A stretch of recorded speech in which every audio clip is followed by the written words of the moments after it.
The Sign of the Beaver by Elizabeth George Speare. The final chapter, chapter 25. 3 days later, snow threatened again, and Matt gathered a pile of firewood to dry inside.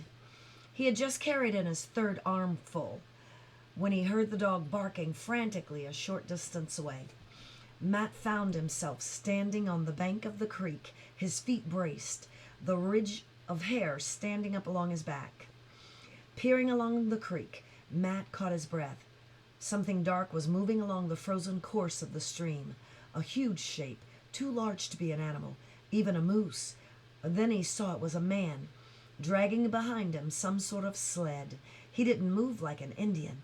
As he watched, Matt made out a second, smaller shape, just coming into sight around the bend of the creek.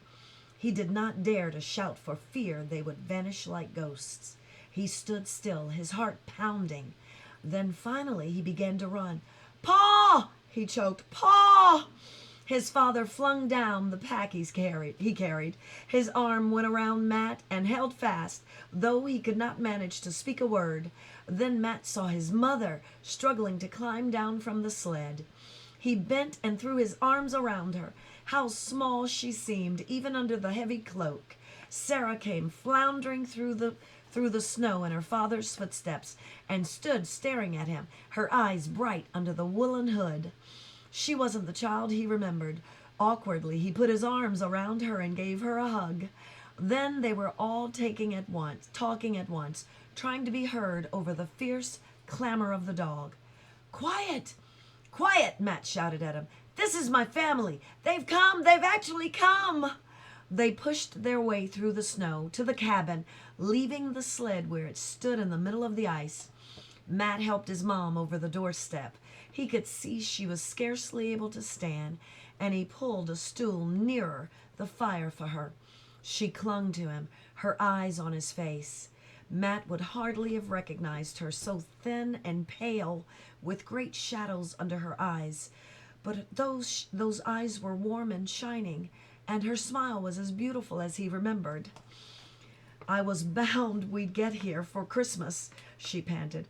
I couldn't have borne to I couldn't have borne it to let Christmas go by. Oh, Matt, you're safe." "It was the typhus," his father explained. "We all took sick with it, and the fever was bad. Takes all the strength out of your body. Your ma got took the worst. We'd ought to have waited longer till she was more fit, but she was dead set on starting. The river is most frozen shut. We had to wait at the trading post 3 weeks before anyone would risk carrying us. Then we had to get the sled made.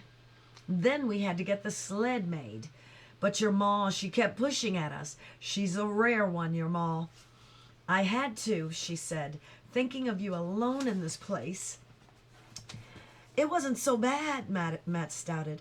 "I wasn't alone all the time. I had the Indians." "Indians!" his mother gasped. "Are there Indians hereabouts?" Pa said there wouldn't be. Pa said there wouldn't be," Sarah exclaimed, wide-eyed. "What are they like?" They're gone now," Matt said. "But they're really my friends." Then he brought it up proudly. "I had an Indian brother." From the way they stared at him, he could see it was going to take a mighty lot of explaining before they could understand. He didn't suppose they would ever truly understand. His father said nothing. He was looking soberly at the snowshoes propped against the wall and at the bow hanging over the door where the rifles should have been. Everywhere he looked, Matt realized he must see something the Indians had given him or had taught him how to make for himself. However, his father seemed to think there was no time now for questions. "We'd better unpack the sled," he said, "before it starts to snow again." Matt sprang to help. There was one question he had not dared to ask till he and his father were alone. "The baby. Did you leave him behind? Did you leave it behind?" His father ran a hand over his beard. His eyes were troubled. "The little one only lived 5 days," he answered. "'Twas a pitiful little thing, would never have made this journey. Just don't say aught. Just don't say aught to your ma. She still takes it hard. Matt promised. He wished he had somehow been able to hide the cradle before she noticed it. Standing in the snow, his father reached to put a hand on Matt's shoulders. You've done a grown man's job, son, he said. I'm right proud of you. Matt could not speak. It took his breath away to think that he might have gone with the Indians, that they might have come to an empty cabin and found that all his mother's fears had come true. He would never have heard the words his father had just spoken. This was how Atian had felt. He knew when he had found his Manitou and became a hunter. As his father untied the bundles from the sledge, Matt lugged them into the cabin. Flour, molasses, a fine new kettle, warm bright quilts, and thanks be, new boots for him and a woolen jacket and breeches. He felt richer than Robinson Crusoe with all the plunder from that sunken ship.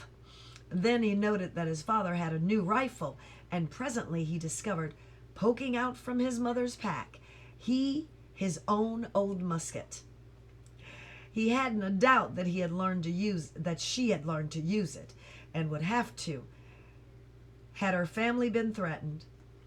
He suspected that Sarah, so grown up now, wouldn't have feared to pull that trigger if they'd been need of it. Well, they'd be no need no more, where there'd be no more need of it now, with two men to fend for them.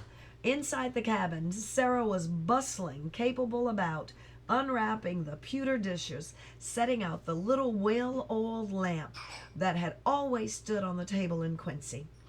That's the funniest looking dog I ever saw, she said. It won't come near us.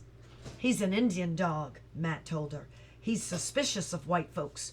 You wait. You'll get to like him. He couldn't even get over how much older she looked. But still spunky.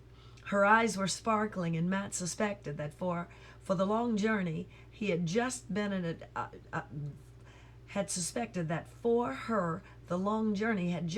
adventure.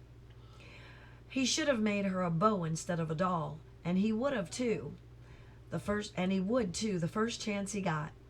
His mother had thrown off her cloak, and the fire had brought a bit of color into her cheeks.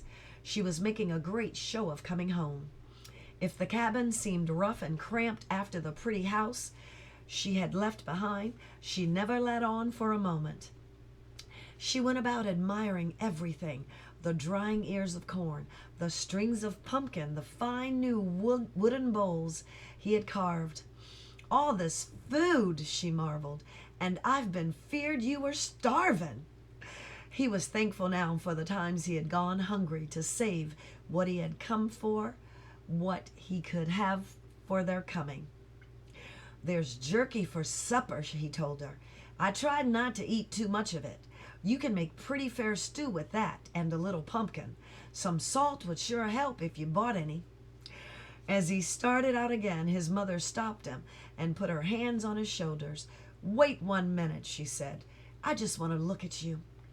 She had to tip her head back to do it. You look different, Matt. You're most as tall as your pa, and awfully thin. You're so brown, I'd have taken you for an Indian. I almost was one, he said, giving her a quick hug to show he was joking. He hoped she'd never know how true it was. We're going to have neighbors, she said happily, as she set her new kettle over the fire. A man with his wife have a clan not 5 miles from here. They're staying at the trading post till spring. We plan to share a pair of oxen. They say 3 other families are coming too. They're going to set up a mill. For you know it, we'll have a town here, and maybe even a school for you children. Neighbors, that was a thought that would take some getting used to. Matt supposed he ought to be pleased. Yes, of course he was pleased. It was just that he rather liked He rather liked it as it was here in the forest. With all the gladness in him right now, you wouldn't have think there'd be more room for any other thought. But even now, with his family here, their voices filling the long silence, with all his worries vanishing like smoke up the chimney, he suddenly thought of the Indians. He wished that Atian and his grandfather could know that he had been right to stay, and his father had come as he had promised them. But the old man had been right too. More white men were coming. There would be a town here on the land where the Indians had hunted the caribou and the beaver. If only he could be sure that the Indians had found a new hunting ground. Matt thrust his arms into his new jacket and went out again into the snow. Behind him, the cabin glowed, warm and filled with life. Already steam was rising from the new kettle. He'd cook one of his special stews for them for supper, and he wouldn't have to eat it alone. They would all sit together around the table and bow their heads while his father asked the blessing. Then he would tell them about Atian. The end.